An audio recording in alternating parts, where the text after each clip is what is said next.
Weirding Way Media.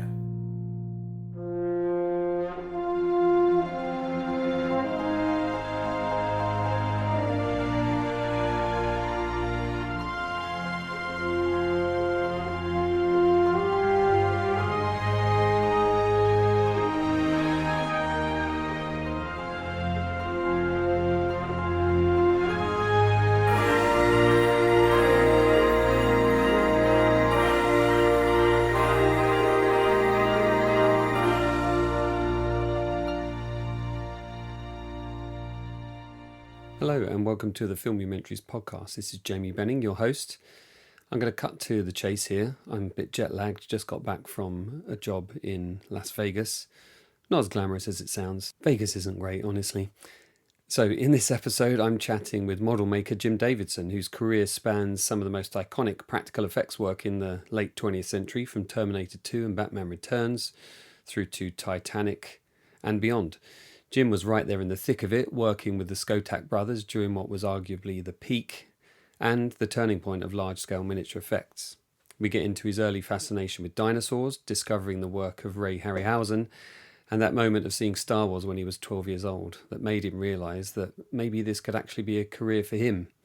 From there, it's a brilliant story of chance meetings, graft, and, as usual, being exactly in the right place at the right time.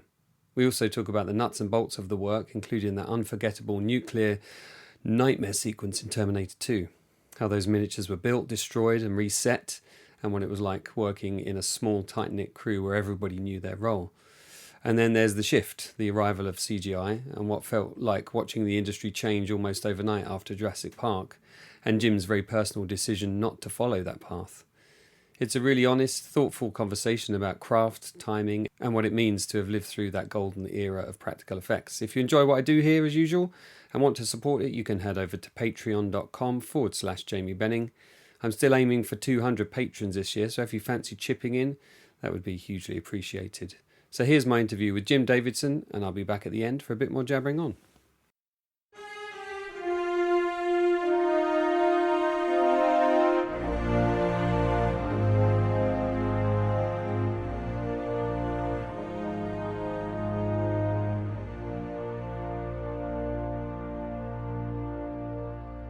So Jim, what was your childhood like? Did you find yourself kind of building models as a kid, and were you practically minded? Did your parents have that kind of mindset as well? No, my parents didn't, but I grew up, I was a TV kid. I grew up throughout the 1970s, born in 65, but my childhood and was throughout the 70s. And growing up with TV at that time period. And my first love as a kid was dinosaurs, of course, when I was like, 4 years. But by the time I was 3, I was into dinosaurs. And then as a kid, growing up on TV, anything that had any dinosaurs in it related to it, I'd be glued to the set. And then that evolved to monsters. I wonder what it is. Evolved. Sorry to interrupt there. I just wonder what it is about dinosaurs, because is it something to do with kind of beginning to understand scale, I wonder? Because, Phil Tippett that was his first love. One of my first things with dinosaurs. For kids, it's like dinosaurs are the introduction of the concept of monsters, I think. I think it's a kid's first actual like what a monster would, when they hear the term monster. And, because the growing up on the monster movies too, as a kid, that didn't come until, later on. But, it was all about the science. I don't know if dinosaurs were on an upswing in the 70s but I just remember there was so much of it on TV, movie of the 50s, 60s and that were all the fantasy films relating to dinosaurs and stuff. And it was just that type of thing that I gravitated towards as a kid, which was my first like real fascination. And then in bookstores, I grew up on books, and just seeing dinosaur books as a kid just fascinated me. The dinosaur, just looking at them, the way they looked, they just looked alien, they just looked like these Yeah. bizarre, huge monsters but they were actually here. And that was the fascination as a little kid. And then that, of course, evolved into the other interests that followed with that type of fascination of creatures and monsters and fantasy. And, because they seemed like such fantasy, and fantasy, I was drawn to fantasy always. Yeah. And, Did you ever have like model kits then when you were a kid? Were you going out and buying the Tamiya stuff and the Airfix we had here quite big? In my childhood, it was Monogram and Revell were the two big Revell, yeah. Oh, and of course the Aurora. My first model kits were the Aurora dinosaur kits. Go figure. They came out in the early 70s. They were the square box ones, not the long box Auroras. But model kits were one of the first avenues ventured down that, how can I get involved in dinosaurs or, that kind of thing. So it evolved to model kits and discovering model building and the love of that. And as a child, it was just, I was always into making stuff, and I grew up very, always into art. I was always into drawing. That was the first thing I ever got into, creatively, was drawing. As a kid, drawing out of my, drawing dinosaurs and then drawing out of comic books and that kind of stuff. And, but that's how my creative process started, was with drawing. Yeah. So how do we leap from a kid who likes to draw and build dinosaur models to ending up in the movie industry? Oh man, there's a lot that happens there. Yeah. Did you understand that there was such a thing as a job of working in the industry? Like, when did that happen for you? Was that teenage years? No, maybe? My obsession with special effects, just the art of special effects for whether it be TV or movies, just cinematic visual effects. That fascination started with, of course, Ray Harryhausen for me. Yeah.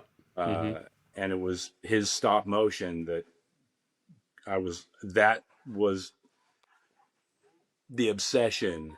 That's what ignited, my love.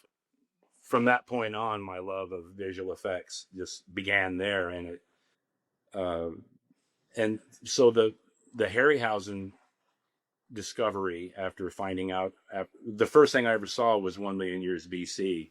That was where I fell in love with visual effects, when I saw Ray's dinosaur stuff. That just, it literally became an obsession with me. I had to find out how that was done, and I wanted to do that. I wanted to learn to do that. To me, that was the coolest thing I had ever seen in my life, up till that point of being, like 8 years old. And of course, in finding out who this guy was through, searching in books and magazines at the time, I found out his name. All right, so there's one guy that does this stuff. And then at that age, I was thinking, is this something that anyone can get into? Could this be like an actual job for someone? Or is this just a guy that, was in the studio working and just, we need this magic to happen. Did anybody in here know how to do that kind of stuff? And one guy in the back, oh yeah, I do. Okay, you're hired, Yeah. I didn't know how that went, how did they find this guy? Where did this guy come from? How do you learn to do something like this? It's come out of nowhere and create magic like this that inspired, a kid like me. And I knew there were others, kids, because all my other friends, my childhood friends, would see these movies and they were enamored by it, but not to the crazy level that I was. So that became an obsession just in learning about visual effects at that point. But at no point did it ever seem like a viable job or an industry until I turned 12 years old and I saw Star Wars for the first time. And, seeing Star Wars when it opened as a 12-year-old, that was Ray Harryhausen's King Kong was Ray Harryhausen's Star Wars. So I understood how how seeing something like that could impress you. You know, I'm digressing on that, but sometimes I'll ramble on. You can cut this part out. All good, all good. But stay back on track. Yeah, Star Wars kind of blew it was you away. I mean, yeah, Star what was it like Wars. being a 12-year-old? Because that kind of film kind of dropped out of Oh, nowhere, yeah, you know. that's something that I wish I could convey to someone that will never experience that. You know, I'll never forget it. I'll never forget the packed theater and hearing the entire audience simultaneously respond verbally and throughout the whole movie, and cheering at appropriate times, booing it was like it was like a vaudeville theater, seeing a live performance and you're booing and hissing and cheering out loud, and that you just don't get that anymore in theaters. And it was just, yeah, it was a magical experience seeing that movie in that kind of a, public arena that just, you just can't. Yeah, I wish I could. Wish you could bottle it up and sell it, I right? wish they'd I heard that they're might be re-releasing it in theaters for its anniversary. Yeah, that's right. Coming up next year. I heard that. And boy, if they do, and I hope it's the original, 77 release and not the I believe it is, the Jim. altered I believe it stuff. is. Yeah, well, if that's I the believe case, it is, because that's what we're celebrating, right? 50 years of that original film, and warts and all. I'd love to see it. Year, my God, the year that changed the world. Yeah, I mean, and that think about sparked this. so many. Go on. Oh, I'm just going to say, think about this. The first half of my childhood, Star Wars didn't exist. So can you imagine childhood not know before any knowledge of anything Star Wars? No. Yeah, I mean, I was born in 76, Jim. So Star Wars has been there all my conscious life. I had the curtains, that's what I mean. I remember a time before books, that, and that's why seeing that movie, people see it today and they think, well, God, it's a rough looking film in spots. It's not like a cinematic great achievement.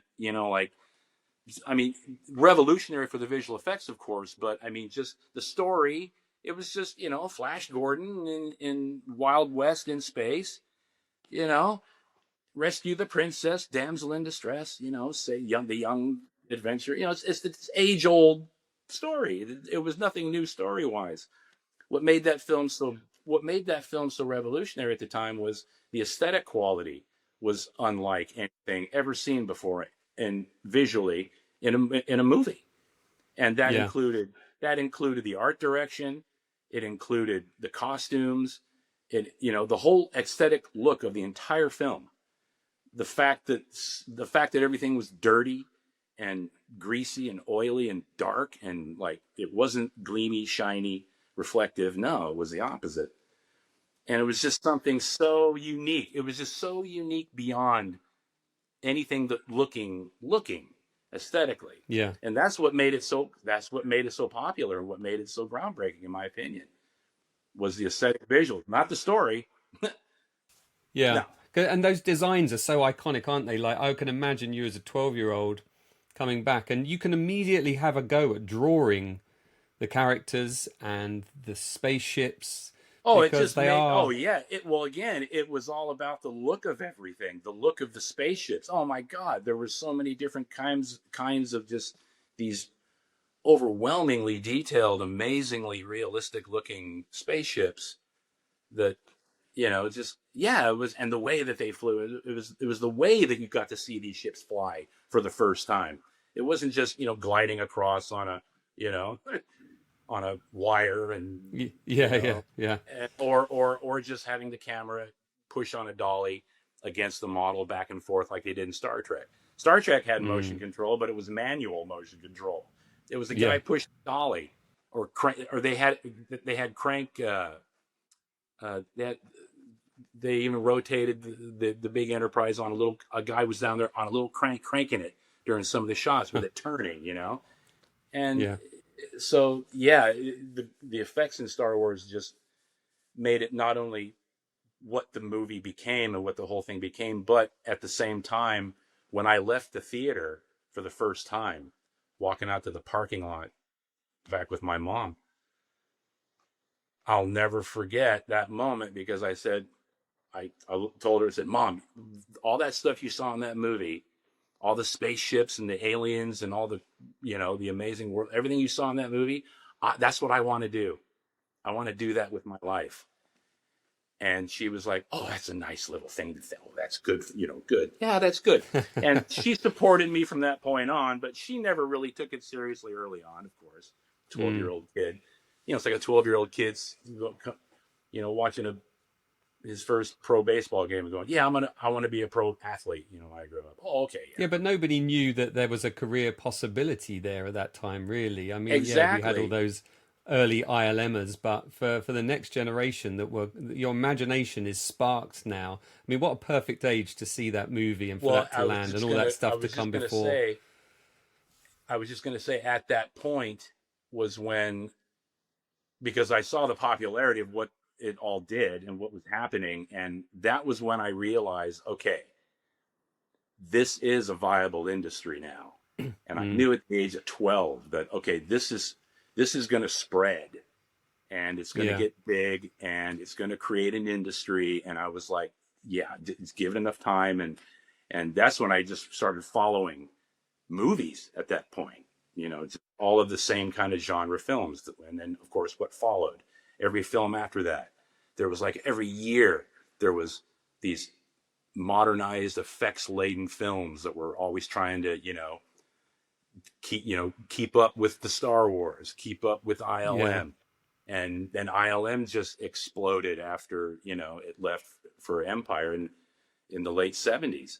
And when that all happened, that was when I realized, okay, I might be able to actually think about doing this for a career. And ever since that, that was how I looked at life, getting through high school. I couldn't wait for school to end. I was like, God.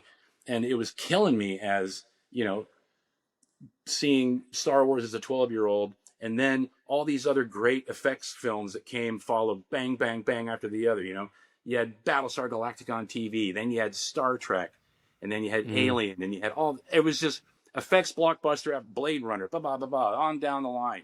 Empire Strikes Back. And it just kept getting bigger and bigger. And I was not out of high school yet. And I'm like, God, it's killing me. I'm like, I wanted to be up there. I wanted to be up there now, I just couldn't wait for high school to end. It couldn't end soon enough.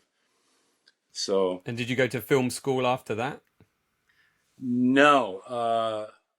I at that time I thought that the only, I was following my, my parents' outlook on life at that point, and it was, well, you got to have a college degree to do anything, to make anything of yourself. You got to have a college degree.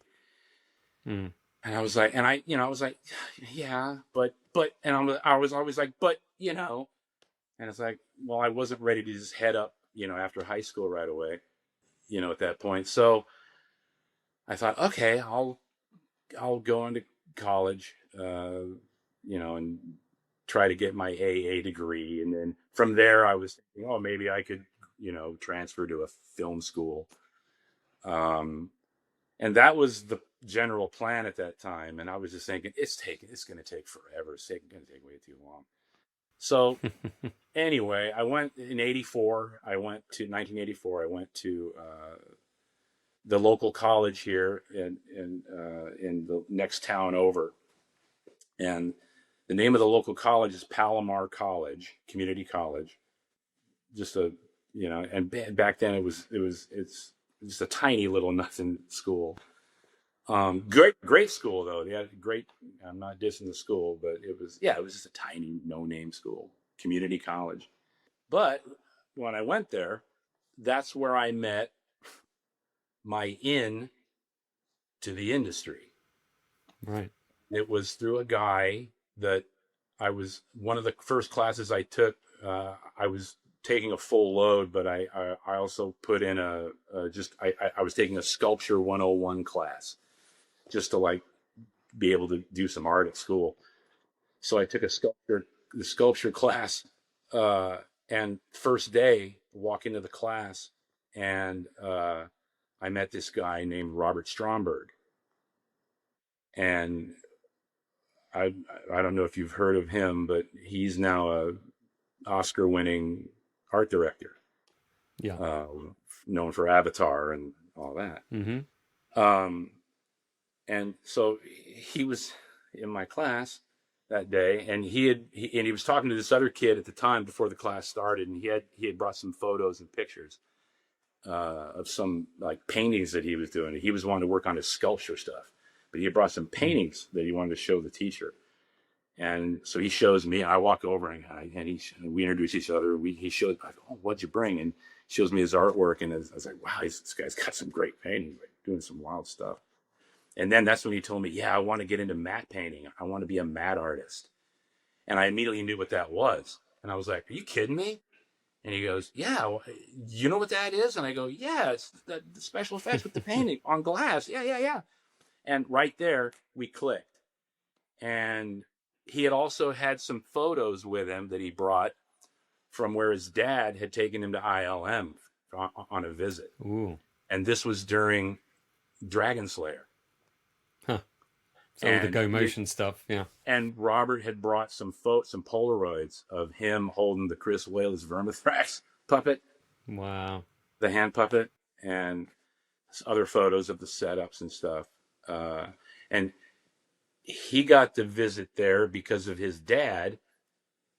His Robert Stromberg's dad was William Stromberg, who is known for writing and directing the Crater Lake Monster movie from 1977,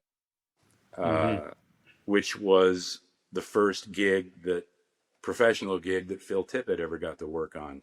Or no, I'm sorry, he had done some work for Bill on that, yeah. But Bill Stromberg is the guy that gave Phil Tippett his start on a little personal project when Phil was in high school. So Phil had an in with Bill Stromberg, so that's their connection through how Robert got to go to ILM.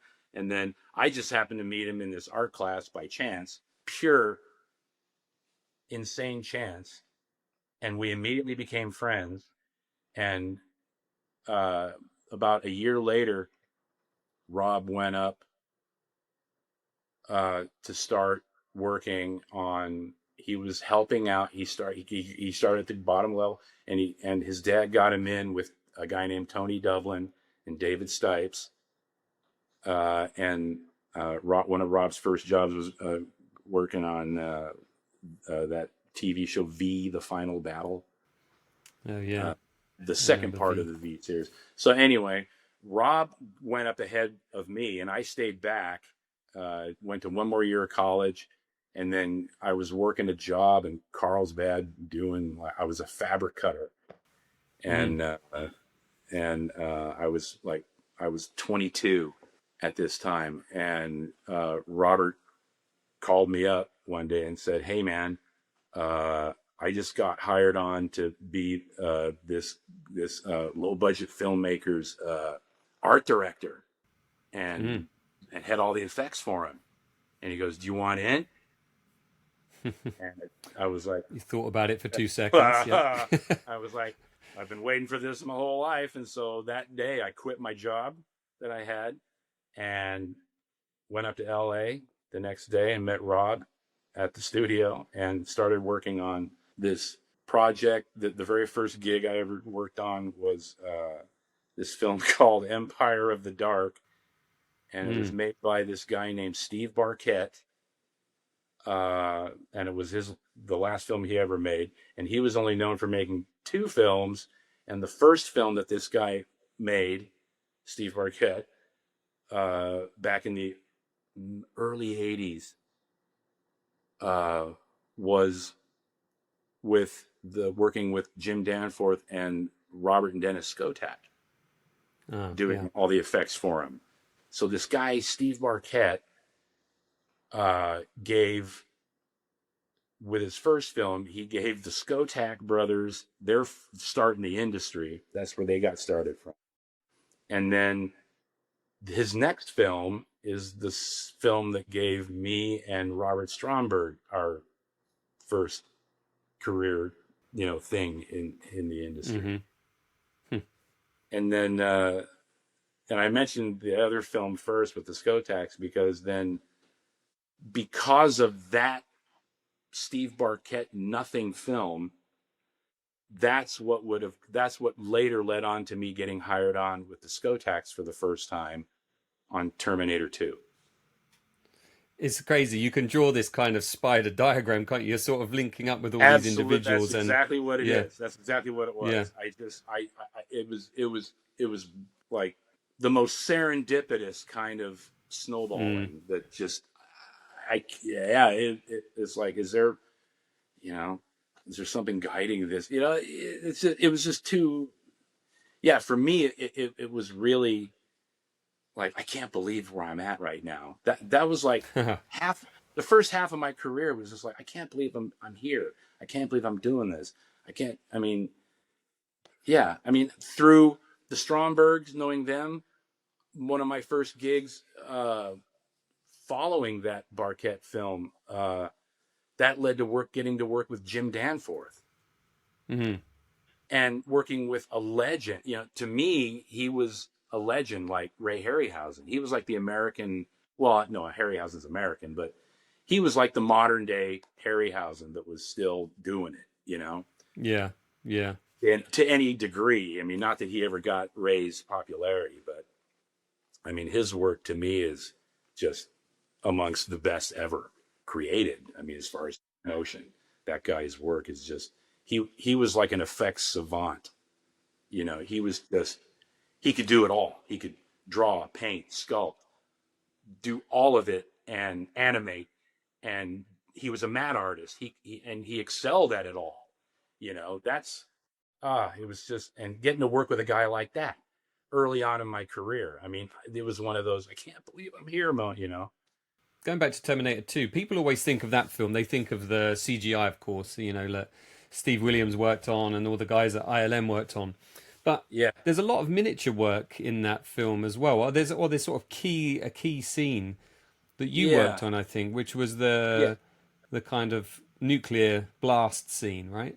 Right, the nuclear nightmare. Yeah. The nuclear nightmare, That's such a haunting scene. Like, for years, that kind of was emblazoned in my brain, and because there was that possibility in the 90s. I was still at high school until, 93. There was the Iraq war going on. My physics teacher was talking about nuclear annihilation, and when that film came out, that really sort of had a big impact. That scene in particular has always been very kind of haunting. Talk me through some of the sort of aspects of that scene. Like, what scale were you working at, and what kind of materials were you building stuff out of, and what was the brief from Jim at the start? It's funny because Jim Cameron never came by to see any of our stuff. He never once visited. Bob Skotak would always have to take, dailies up to show him. And then they would have, their meetings, and then Jim would convey to Bob any changes and stuff. So that's how that worked between Bob and Jim throughout. It's funny because at that time ILM was pushing the digital boundaries. They were progressing. They were that was just the preliminary stuff leading up to Jurassic Park. What followed after that digitally. So Cameron was really focused on that digital stuff working right, and being able to get the proper look that he wanted, as realistic as possible. So Cameron was really focused on that, on the ILM stuff, and which was the main reason why Jim hired the Skotaks to handle the miniature stuff,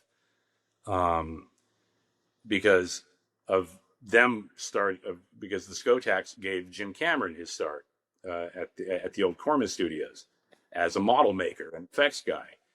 And then that's how Jim started out and got his foot in the door.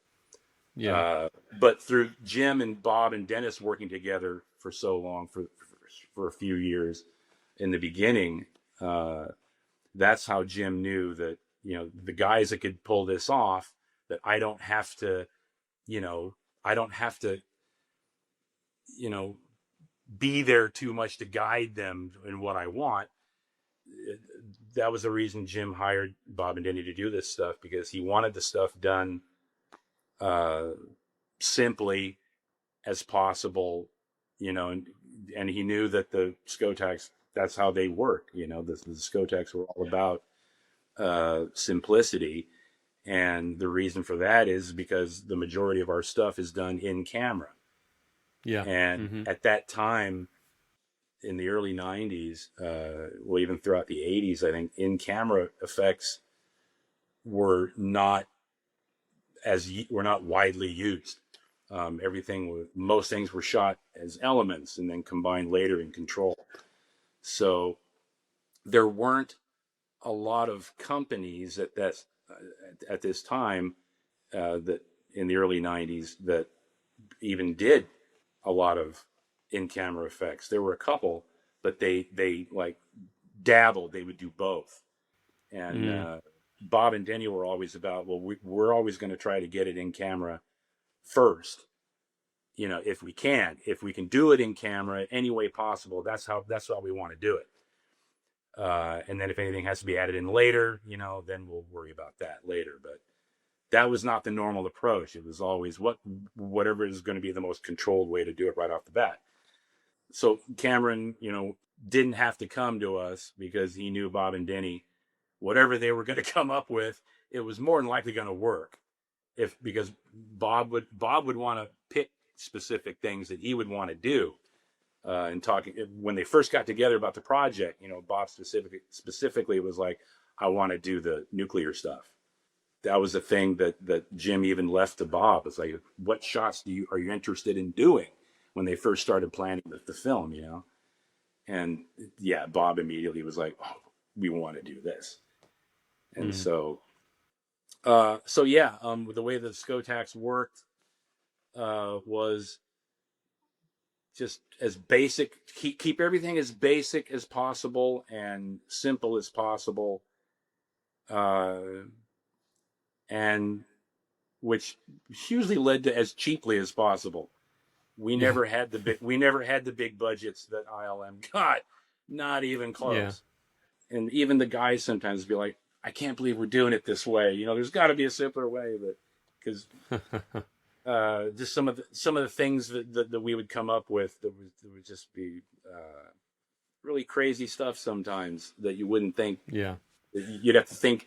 Necessity becoming mother of invention was like that was every shot we did was like, okay, how are we gonna do this? How are we gonna and then Bob would always have certain notions, like, I was thinking something like this, and he'd draw something out on a piece of paper while he was explaining it to us. And then, all right, yeah, we'd sit there and think about, all right, well, this isn't going to work. Really, we can't. Oh, that's going to be too. Well, maybe we could change it. And then so we would take his first notions and then run with it. And Bob would let us just run with it.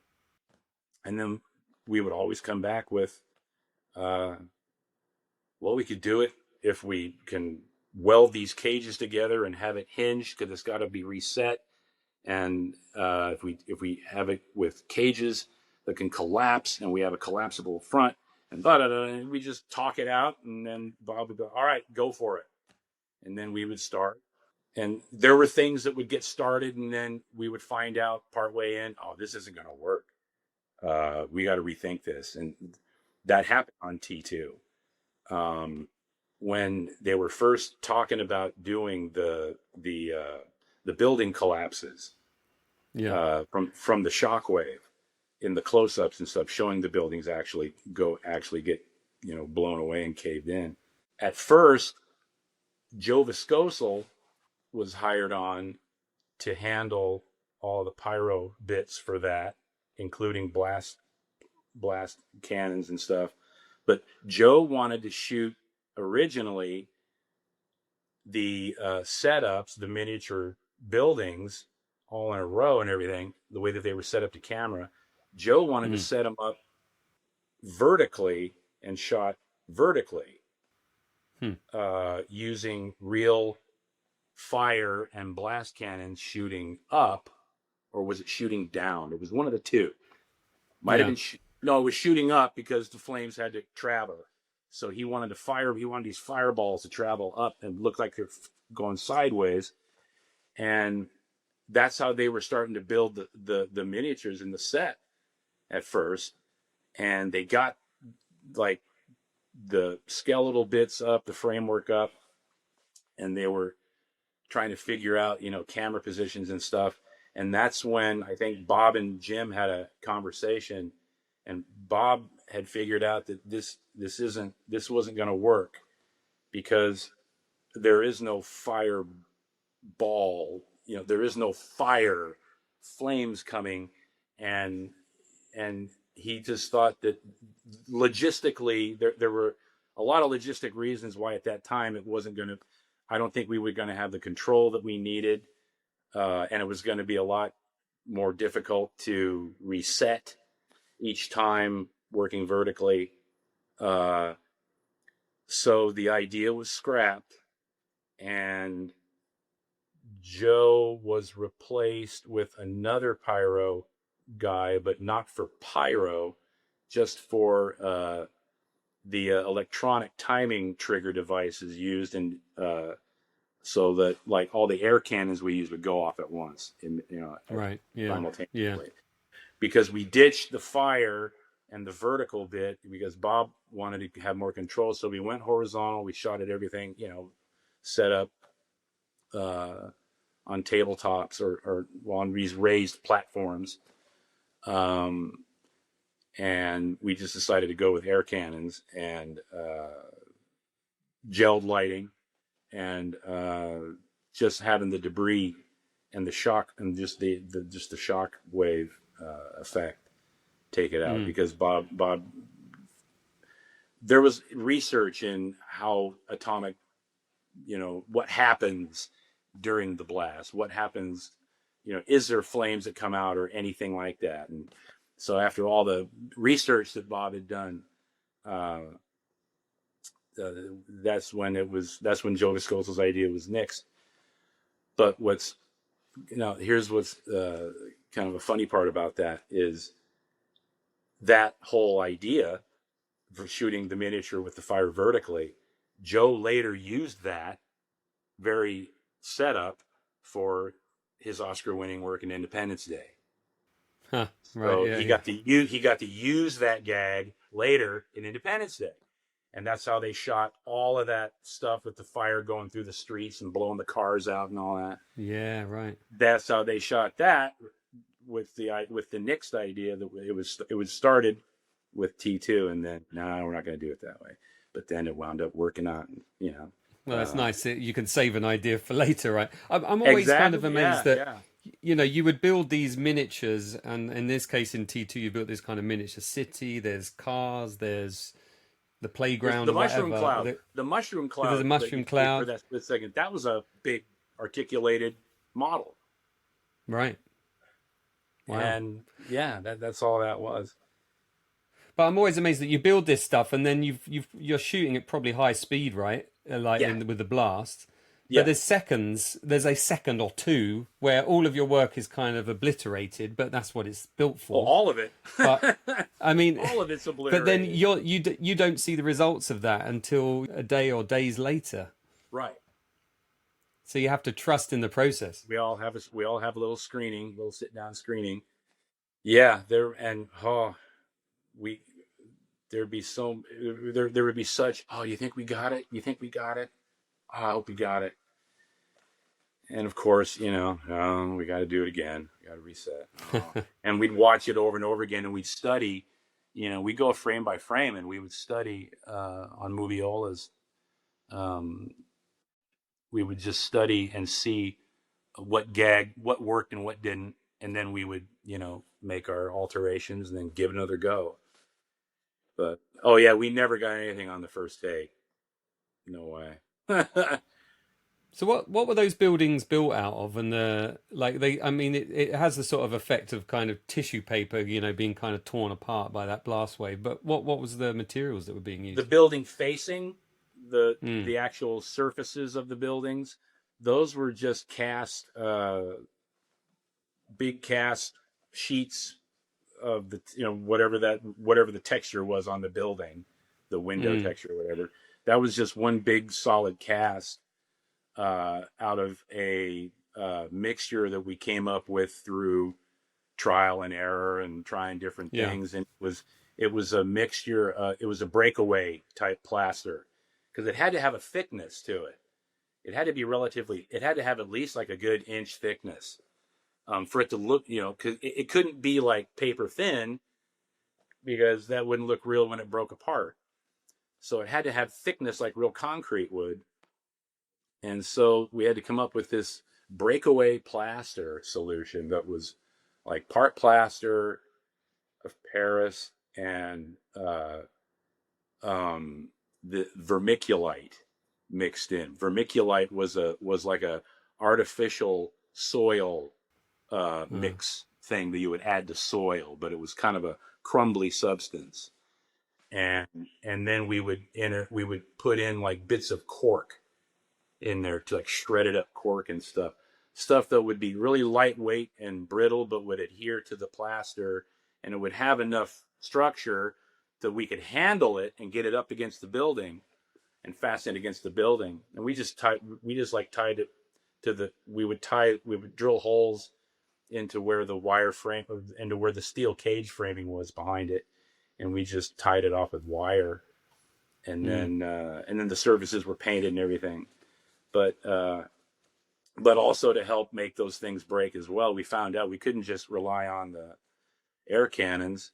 So our effects guy, Joel, one of our great effects riggers, Joel Steiner, he came up with a wire pulley system yank gag where we'd have all these wires connected at certain points behind the fronts of the building leading back behind, and they were all on cables, and they would all come down to I think two different groups of sandbags that were counterweights, and so there was like all this, like there'd be like at least a dozen or 15 different wires coming back, and then they would go through separate pulleys, and they would filter down to like less wires to where there was just like a couple of cables with weighted with sandbags that would get triggered.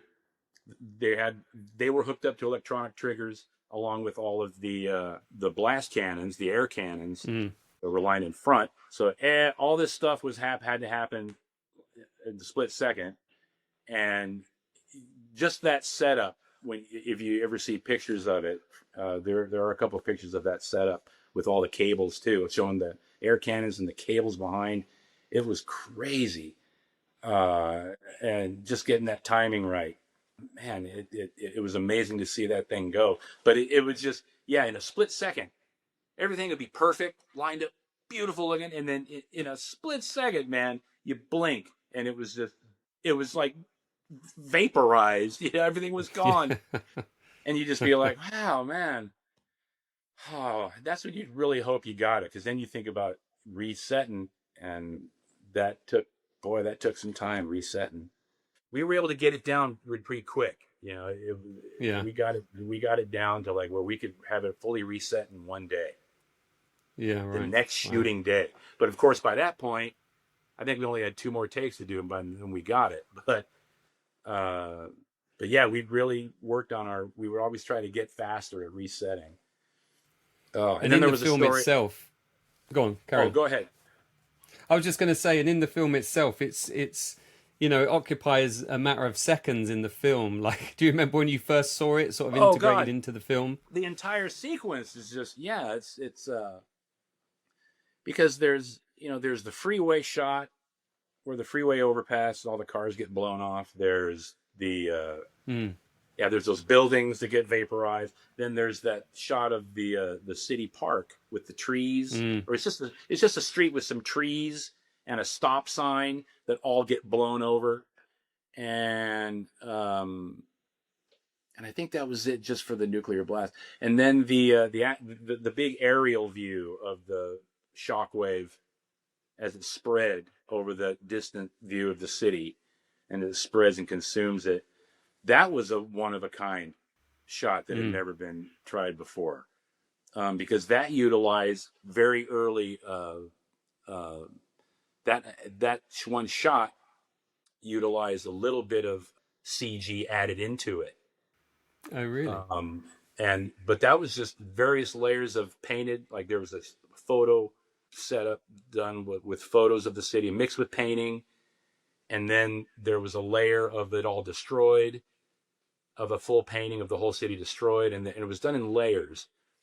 And then but there's a brief moment where you see some of the skeleton bits of the buildings fall in the background, just a little bit.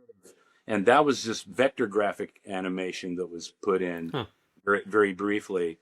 So that was a real complex shot that mixed Did not know that. Miniatures and matte paintings and CG all in one, just for that one, shot. Because then there's a foreground model of a house on a hill that gets blown out at the very end. And so, yeah, we were doing really innovative stuff that hadn't been done before, incorporating even incorporating digital stuff back then on something like that was new. I mean, completely new for us too. I mean, that was like, wow, when we saw the finished thing, because the digital stuff was done somewhere else later. So when we saw the finished stuff on the, we were just like, wow. Even we were like, wow, hey, we didn't do that. What's with those little spits fall, So, yeah, I mean, and then, we also shot the liquid when he's in puddles, the T-1000, and he melt down. We did the puddles of him coming together on the floor. Right. Yeah. And that was just shooting real mercury on the concrete floor of our studio, and we were blowing it around with air nozzles on the floor, and that's all. Was that that shot on VistaVision? Yeah. Yeah. Yep. Because it had to match. I forget the reason why that was shot on VistaVision. The shot I was talking about before with the nuclear blast, wiping out the city, that aerial view, that was shot on VistaVision too. All the stuff for that. So I guess if they were comping some bits in, they wanted to sort of maintain the generational quality of it. Yeah. Right. But it's interesting you say that. There were so many things going into it. Yeah. Yeah.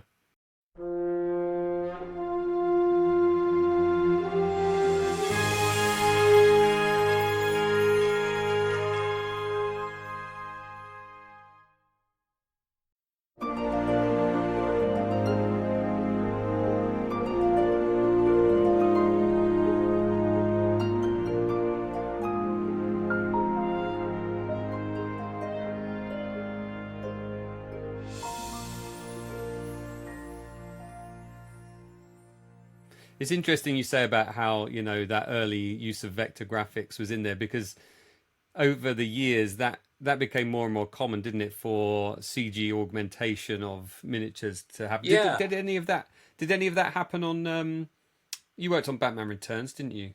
Yeah.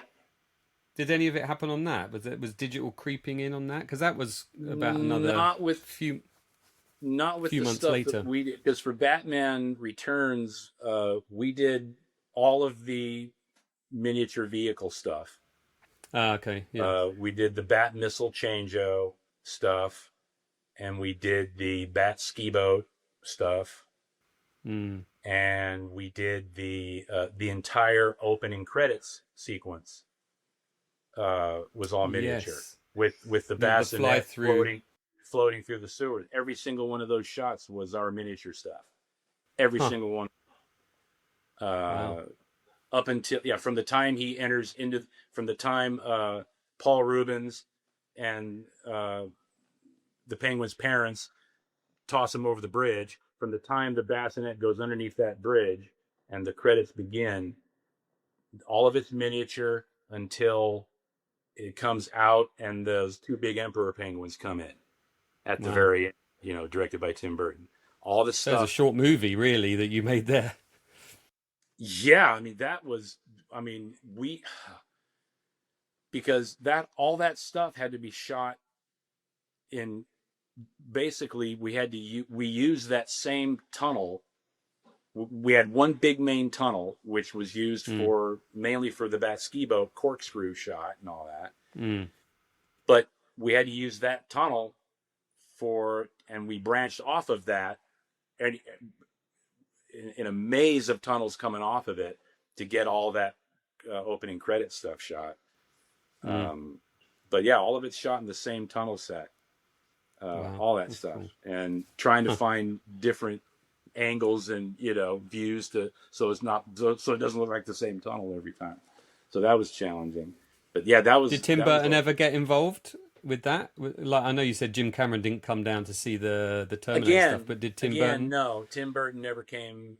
We'd always have to go to him and show everything. But it was just easier for him, Yeah.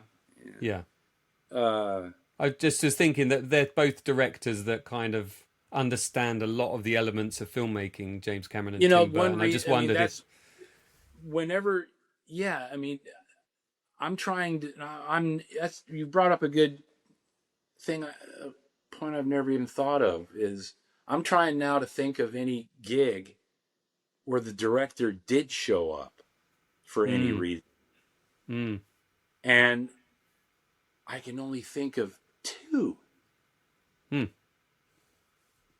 And nowhere like Cameron or Burton, these, lesser directors.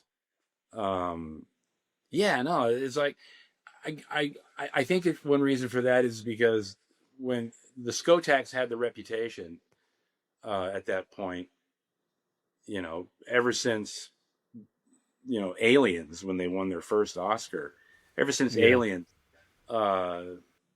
filmmakers knew that the Skotaks, if you're going to hire them to do your stuff, you don't have to hover over them.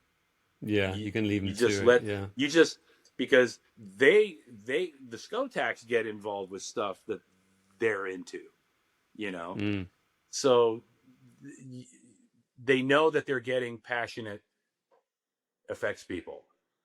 And it was like one of those things where they never came by. They left us alone, and we would just bring it. We'd show them what we do as we were doing it, and they would, critique it and go, "No, if you could change that and that, and that'd be it," So, that rarely happened. Ever having a director come. Was there a film that you worked on where you really had, like, if you think back now, where you really think you had the best time working on it, whether it was the people or the film subject itself? Was there one that really stands out to you? You'd have to ask me the opposite. You'd have to ask me which gigs were not fun. And I can't even think of one. Really, yeah. Because you worked on some big demanding movies here, like I looked down the list again. It's like Titanic. That was I was fortunate. And I was at the right time with the Skotaks too, because this was when they were doing the biggest stuff. Was right after Alien and then The Abyss, and I just missed The Abyss, but I got to work with those guys from T2, started with them in 1990. And work with them all the way up into the 2000s. And so I've done so many gigs with them. It's like,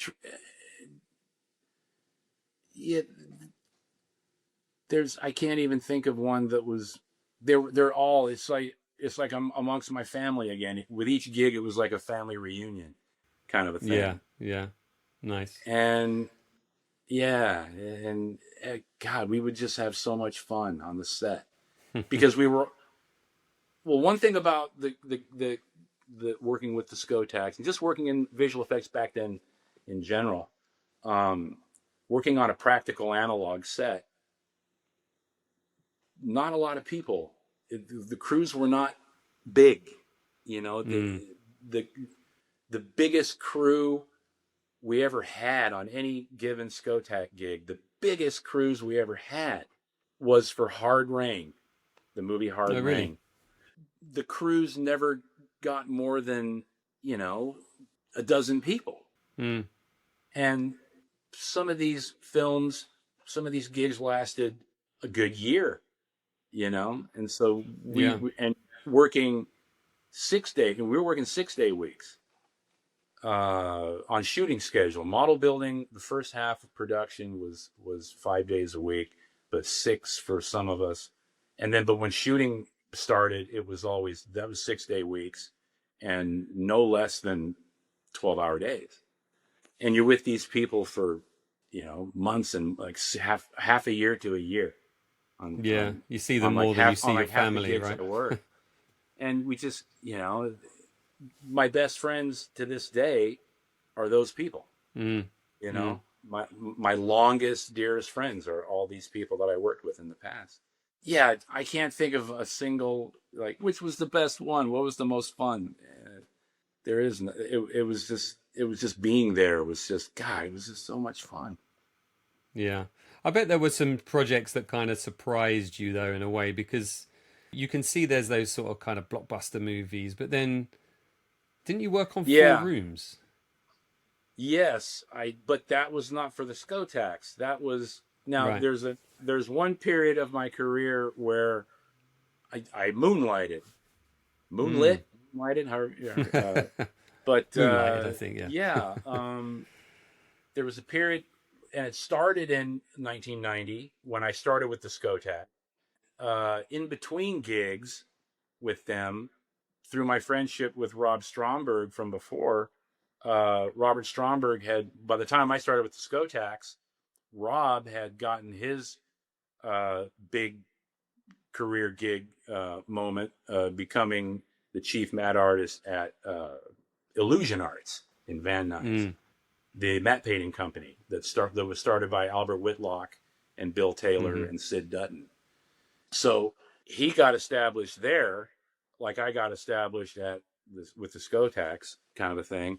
So in between Skotak gigs, Illusion Arts was always working. They never stopped. They were like, there was always, they had multiple projects going because they worked film, television, shows, commercials. They would get shows that they would have to do paintings for on, multiple episodes for a particular show. So they were always busy. And so in between my Skotak gigs, there would always be some foreground model or foreground miniature work that would need to be done on something over there. So I would go and moonlight over there after hours. I never even got paid. I would go after hours and hang out with Robert, because Robert practically lived there at the time. He was always painting and working on stuff all the time, because we were both young and just, this was at the moment of our careers where it was just all about reveling in where we were and just making the most of it. We were just living the dream. I'll never forget what it was like walking into Illusion Arts. It was like I had the keys to the kingdom. I could walk in whenever I wanted. And nice. And that was thanks to Bill Taylor, who's now no longer with us. But Bill Taylor was just such, not only one of the great legends of the industry, but he was one of the sweetest guys I ever met in my life. And, he saw the passion in us. So he was like, yeah, you guys can hang out here and work here and do your stuff here, And we did. And I'd be there all night long. And just working on, some little foreground miniature for like the Four Rooms, some kind of oddball movie that they got, or working on a Star Trek Next Gen episode or something, or a Deep Space Nine episode. I got to work on the pilot episode of Voyager, Star Trek Voyager, doing some really cool miniature stuff. So I was always like there was never like days off for me. I was like, even when I had time off, I was on something else, and I was always just pursuing it, and Yeah. but all working on It's your something. hobby, it's your work, it's your passion. Yeah. Yeah. Yeah, it was my life. It Mm. was yeah, it was like a way of life. And but yeah, illusion arts became another really great period of my career. But Mm. not as long as the Skotaks, but for a few years, man, just I got to meet Albert Whitlock. Oh, wow. I mean, yeah, you know, that was me. Oh my God, wow. Yeah, I mean, yeah, it was just such magical times, magical times. Yeah. I wonder, like, as well, did you have a sense that your job was being replaced by CGI? I mean, Titanic, I think of the Oh yeah. CGI ship. I mean, I'm sure there were models as well that were built by yourselves and your colleagues, but that transition had begun to happen. Then, did you feel like you were going to be out of work at any point? Uh, when Jurassic Park came out, Yeah, that was when we all looked at each other and was like, okay, yeah, our time's limited, and we all yeah, knew it. We all knew it, and it was just at that point. By the mid '90s, it was it was a collective feeling of how long can it was just down to how much longer we could stretch it. yeah. you know because it happened when it happened, when the studios did that big switch over. It Mm. happened fast. It happened, I mean, within 10 years, within Yeah.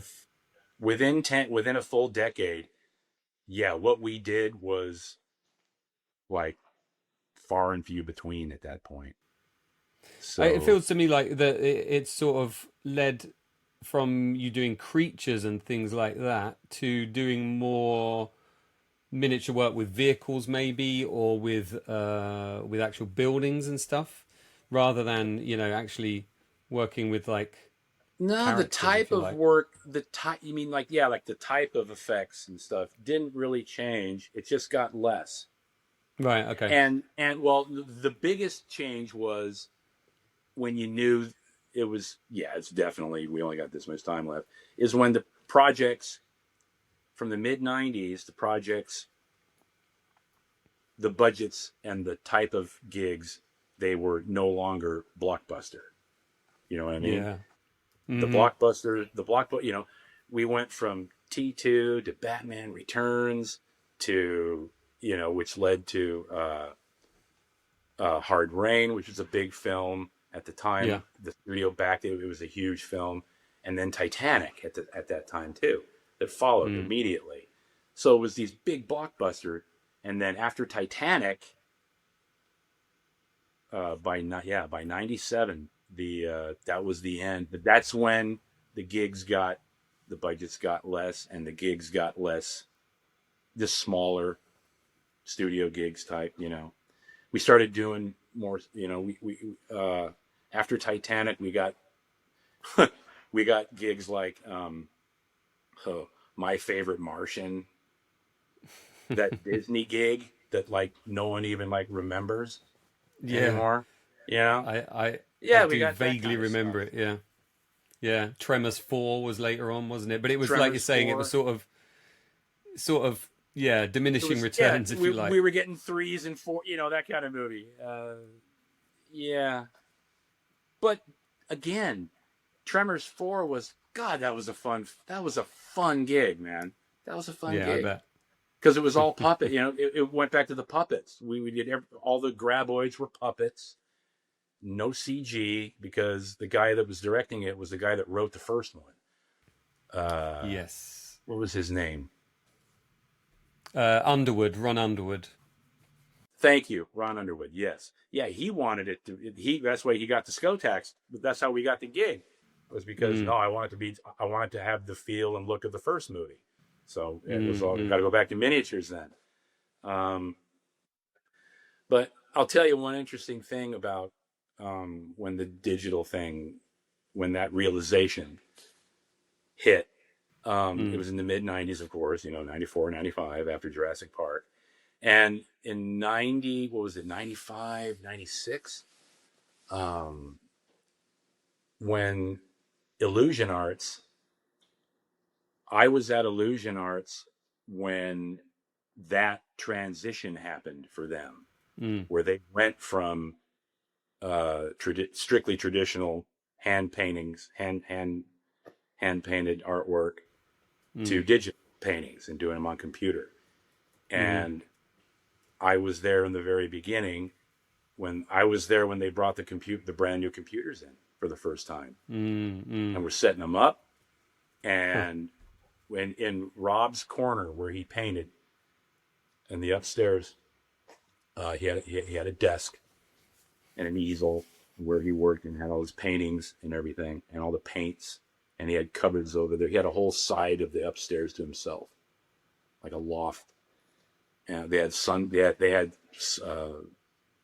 sun roofs or skylights that would allow natural sunlight in upstairs. And then, of course, they had to get rid of those because the computers came in. They had to get rid of it. So, but anyway, when the transition happened and the computers came in, and of course, all digital matte painting was in the very beginning was Photoshop. That's all it was. That's all they used. And I'll never forget sitting there with Rob late nights, sitting there watching him learn Photoshop on the computer. And we'd hang out together and have the music blasting and be drinking beer or whatever. And he'd be sitting there learning Photoshop. And I'd be sitting there right with him, just thinking, oh man, this sucks. This sucked. I wasn't verbal about it a lot, but I was just like, dying on the inside. And soon after this, both Robert and Sid Dutton came to me and approached me and asked me if I wanted to. They said, if you want to join us and learn Photoshop and learn how to do this, welcome aboard. We'll train you, because every matte artist in there had to retrain. They had to learn Photoshop. And like, you want to learn? You want to join? And I was given the opportunity right there to have steady work, and be on the very beginning cusp of this industry, this new industry. I had it right there. There it was. You want it? You want to join it? Be part of it? And it right then and there, I very respectfully and very politely explained why I didn't want it. What was your reasoning? Because there was, I was watching Robert, and the other matte artist was named Fumi. Oh, I forget his last name. Japanese. Fumi. It's on the tip of my Mashimo. Thank you. Yes. Okay. He was upstairs too, learning at the same time. Yeah. Right. And I just told him, I just can't. There's nothing appealing about it. I couldn't do this all day long. I could not sit on my ass in front of a computer screen all day doing what the way we did it before was fun. Yeah. And that's gone. That fun, that physical fun, creative fun is now not there for me anymore. Yeah. Yeah. And I just couldn't, I wanted no part of it. Because you never regret that decision. I ultimately knew where it was going. Yeah. And I just didn't want a part of it. And I never embraced it. I to this day, I'm an analog guy, doing this right here, this Zoom meeting thing we're doing right now, this audio recording. This is all like, I have a hard time setting this stuff up, this. It's just, and I just long for the times when you could walk into a place I mean, just walking into an effects stage.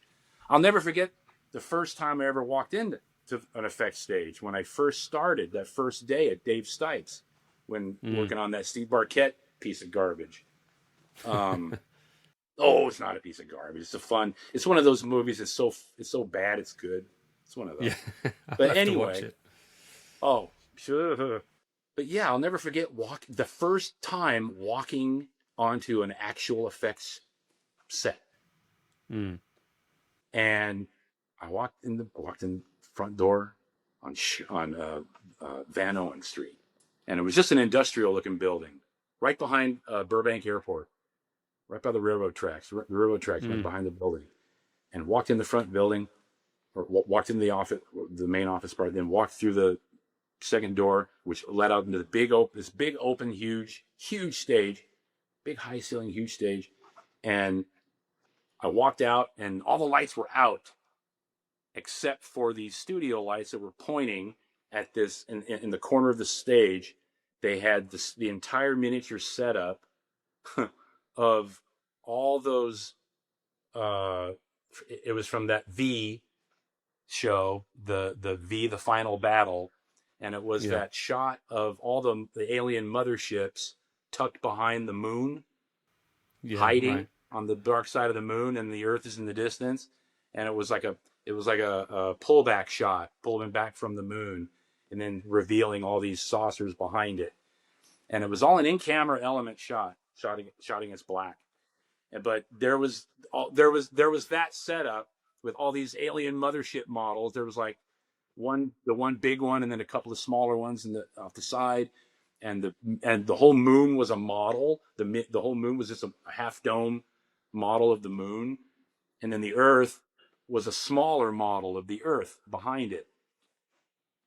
And it was all just simply lit, brightly lit, but it was all against black. And I walked in, and that was the first thing I ever saw of any kind of like a real, actual movie set thing being shot. Yeah, and it was that thing right there, and it was just. And I was like, oh my God, look at this. This is amazing. This is amazing. Look at it. I can't believe it. And sitting behind a computer, I don't get any of that. You don't get any of that. There's, I don't know. There's just no magic there in it. Yeah. For me, for me. Yeah. I'm old. Yeah, I'm old fashioned, That's fine. I'm an old guy now. I always think though that generation. I mean, you were at kind of at the peak and the decline of large scale physical miniatures, sort of hands-on shop work. Yeah, and I always think that those effects. So fortunate. Yeah, I think that those effects, they're often they're more felt by the audience than just seen, And I think you guys have rarely sort of individually credited for the work you've done, some of these iconic shots. So it's always such a treat to talk to people like you who had that experience and went through that experience, because now so much of our lives are dominated by computers. I can't do banking now without my computer, and it drives me nuts.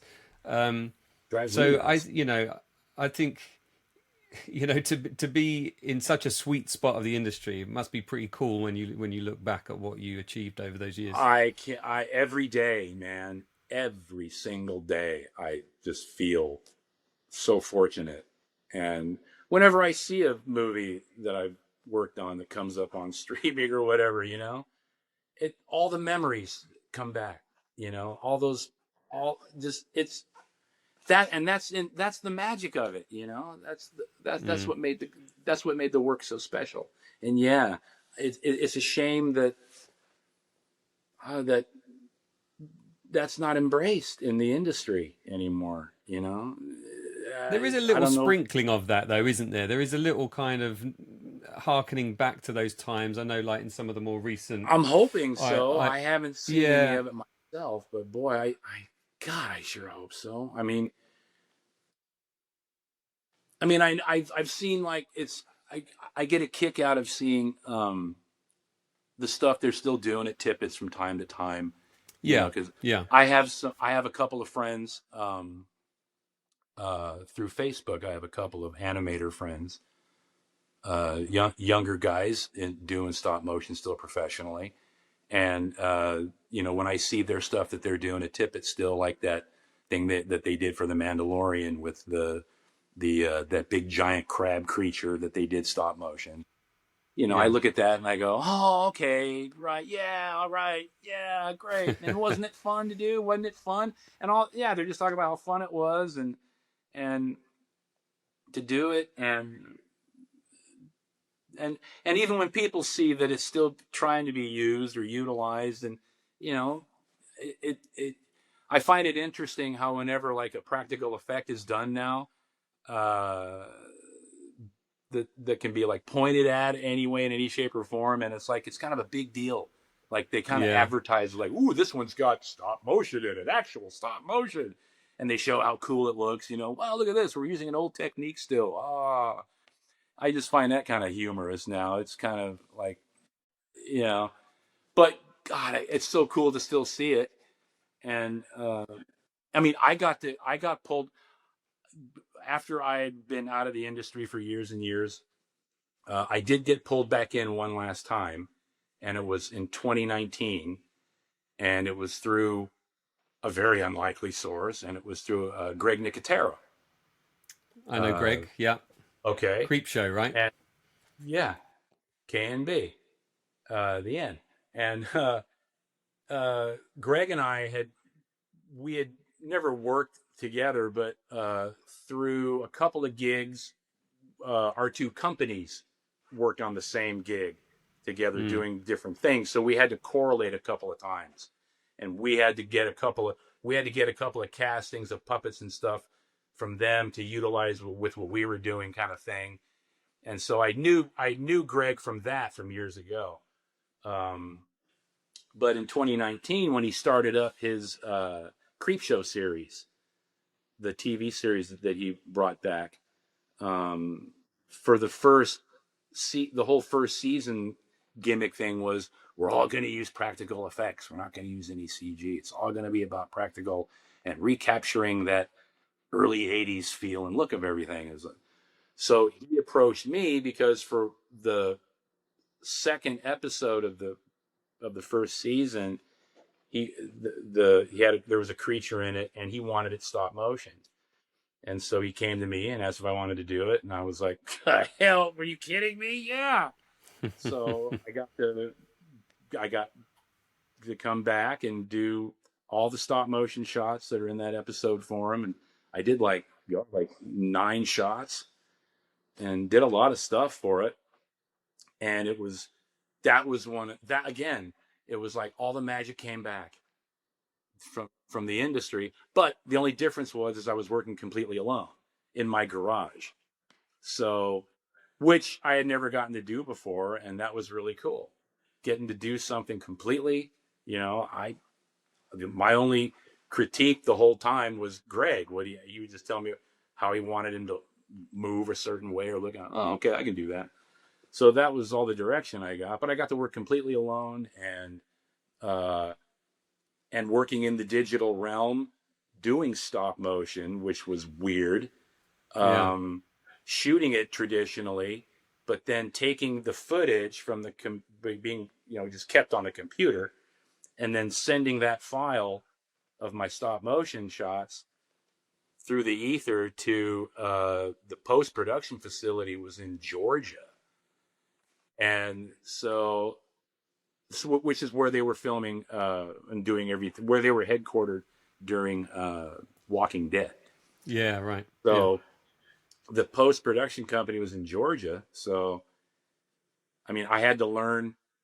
That was a learning experience, having to translate what I do into and so that was a learning experience. Was it easier in the end? Like once you got the hang of it? Yeah. I loved it. Yeah. It was like being able to do it and then send it in. Well, you get immediate feedback, right? Yeah. Oh yeah. They would get back to me like the next day. It was like sending them dailies, same thing, but didn't have to go to the lab. But you could see it before you sent it, which was different. Well, yeah, well, I could see. Well, I could. That was the great thing about digital stop motion is now you can record the frames and play them back at any time, and you couldn't do that back in the old analog stop motion days. And I got to experience stop motion, both analog and modern, because before I got to do a quickie stop motion gig right before Batman Returns. We had, in between T2 and Batman Returns, there was a little gig that we did. It took us like a month, just 1 month, and it was doing effect shots for an Italian supermarket chain commercial, like a convenience store commercial, directed by Woody Allen. Huh. Okay. How random. and I have the commercial on YouTube. It's crappy quality, but I never got to see the finished product until that. But the job was, that was my first ever chance getting to work with Randy Cook, doing traditional stop motion, animating a flying saucer, a la Ray Harryhausen, the way he did it on an aerial brace in Earth versus Flying Saucers. So it was that kind of it was that kind of old school Harryhausen animation, and getting to do it with Randy Cook, and and another legend to me at the time. So getting to do both, getting to experience traditional stop motion back in the analog days of the industry, and then getting to do it again all these years later, and having to work with all the evolutions of everything. And that was so nice to come full circle on that. It was great. You worked on so many cool movies and involved in so many cool sequences. I know that, for you, it was your job, it was your hobby, it was your passion. Did you ever, have you come out of this with any mementos of your time there? Have you got photographs? Have you got props? Have you got anything? I got tons of behind-the-scenes photos of everything. I've got them posted on, a lot of them are, I posted a long time ago on Facebook, and I'm starting to post some of them on Instagram. But, I've a bunch of most of the gigs, I've got at least a couple. But some I've got quite a few. Depending on the gig, because like for T2, we weren't allowed to even have cameras on the set. Yeah, I'm sure. If anybody was, I mean, we had to sign waivers and stuff, several of them, that if anybody was caught with a camera on the set, you were terminated immediately. Wow, terminated. That kind of stuff. But I was able to sneak a couple of Polaroids on set that I used, but I used Denny's Polaroid that he used for shooting reference photos and stuff of the sets and stuff that were used later on. So I would take his Polaroid sometimes and snap a couple of candid shots. So I do have a couple, but I had to hide them in my toolbox until the gig was over, till the movie came out. That kind of silly stuff. But I've got plenty of physical artifacts though. Anything from any models, or I suppose all of that stuff just got trashed, right? Hang on a sec. I got one thing I could show you. Here. I think you get a kick out of this because it's the only thing that survived. I'm kind of close here. Maybe I could stand. If I stand back here, you can see. Can you see that? It's kind of pixelated. I can't work out what it is. Tell me. Let me bring it close.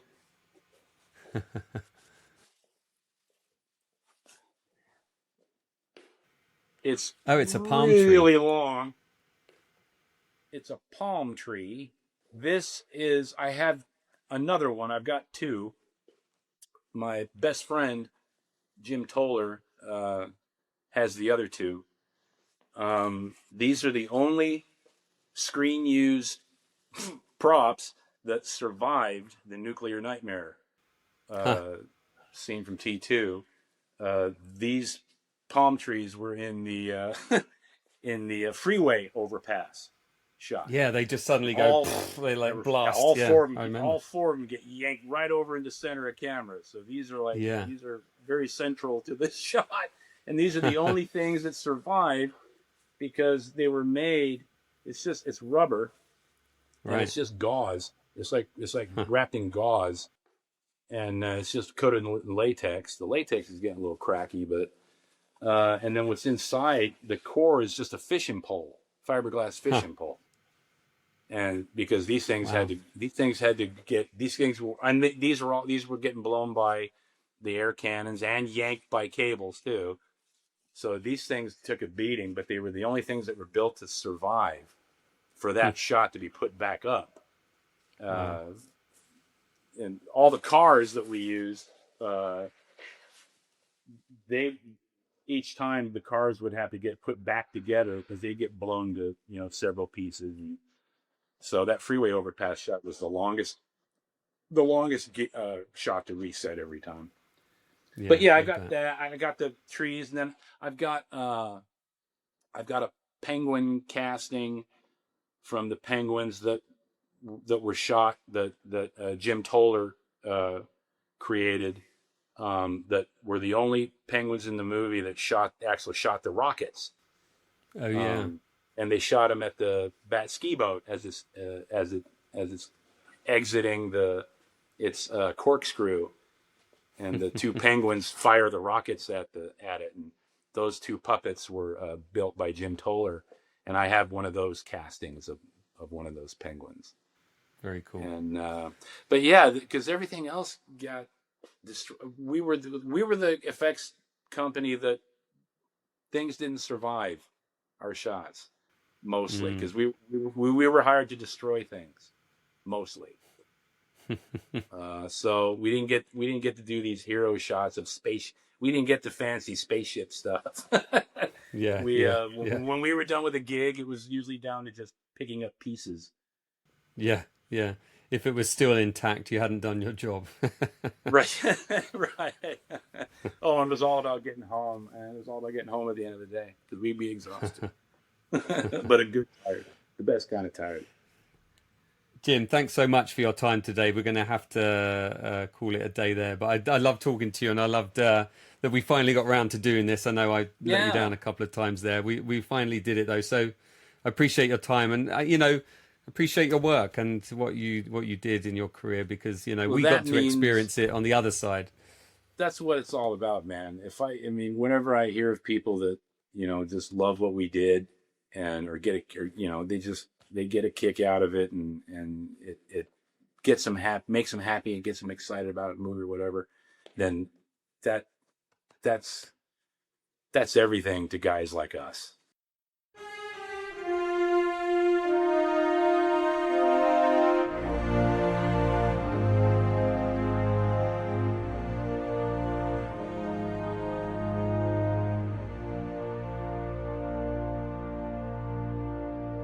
That was my chat there with Jim Davidson. Thank you, Jim, for your time.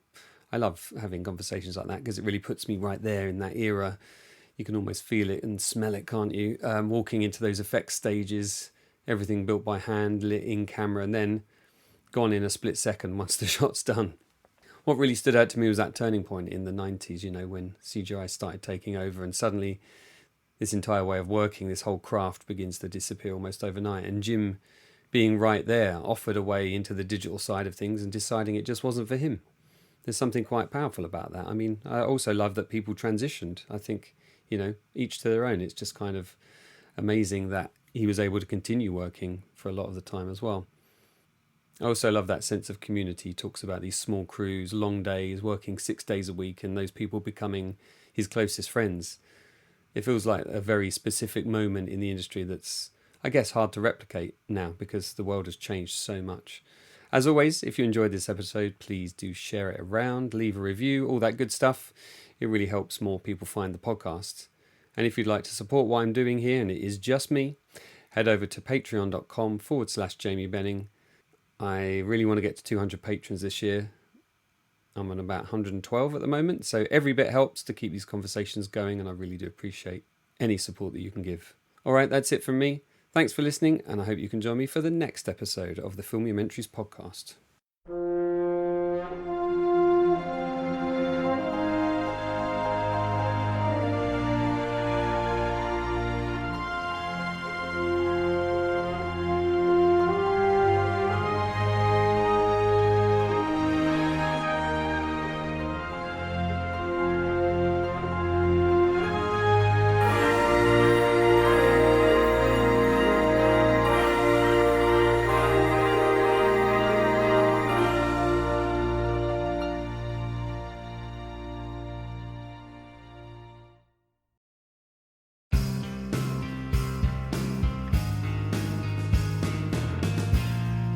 weirding way me